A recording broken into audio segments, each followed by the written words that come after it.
आज का जो समाज है वो ऐसा समाज है कि वो जीवन तो जी रही है लेकिन बहुत डरते डरते है। उसका मुख्य कारण यह है कि वो प्रकृति का रहस्य नहीं जान पाए। देखिए, प्रकृति का जो रहस्य है वो बड़ा अद्भुत रहस्य है। इस रहस्य को समझना हर किसी के बस की बात नहीं। ये जो आप ये मेरे हाथ में जल देख रहे हैं, ये प्रकृति की सबसे बड़ी ताकत है, क्योंकि ये मनुष्य देह से जुड़ी हुई है। पंचभूतीय शरीर के अंदर सर्वप्रथम जो है जल को दर्शाएगा, उसके बाद पृथ्वी, आकाश, वायु, अग्नि। अगर धरती में जल नहीं होगा तो धरती पे कोई भी चीज हम उत्पन्न नहीं कर सकते, ना गेहूं, ना बाजरा, ना फसल।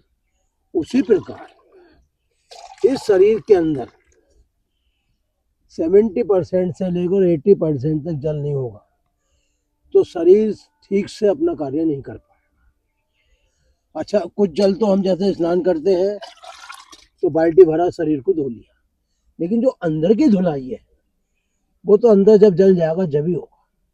ये जो हमारा मस्तिष्क है,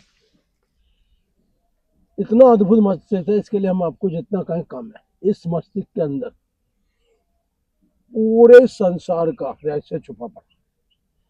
अगर मस्तिष्क के अंदर, नसों के अंदर कोई दिक्कतें आ जाती है, परेशानी आ जाती है, या आंखों की परेशानी है, कान की, नाक की, तो फिर मस्तिष्क डिस्टर्ब हो जाता है, टेंशन ग्रस्त हो जाता है, तनाव ग्रस्त हो जाता है।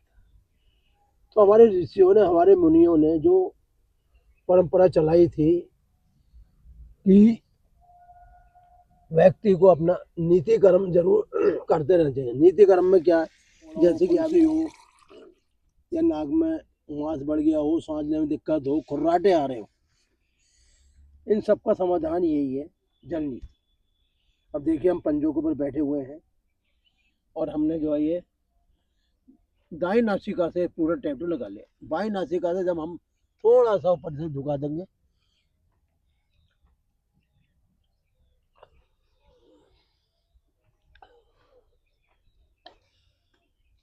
मुंह खुला रख के,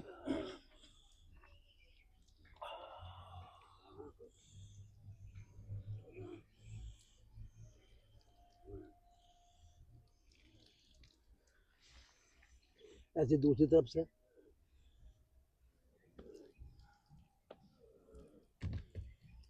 इसे आप चाहो तो थोड़ा ऐसे भी कर सकते हो। इस कंडीशन में थोड़ा नीचे देखते हुए ये वाला इसके ऊपर उठ जाएगा।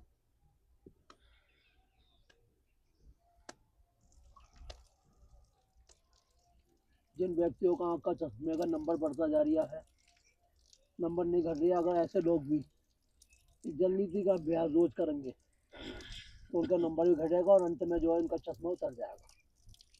ये जल नीति का विशेष अपना प्रभाव है। कभी आंखों में सूजन नहीं आएगी, कभी आंखों में दिक्कत नहीं आएगी, कभी मोतियाबिंद नहीं बनेगा, क्योंकि जब जल संपूर्ण मात्रा में शरीर में पहुंचेगा बीमारी अपने आप खत्म होगी।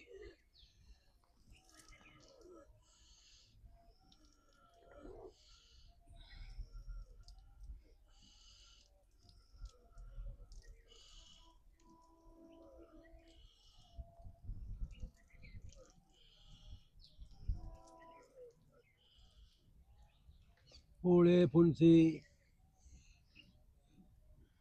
एलर्जी, सांस की प्रॉब्लम, ये सब इस जल नीति के अभ्यास से दूर हो जाए।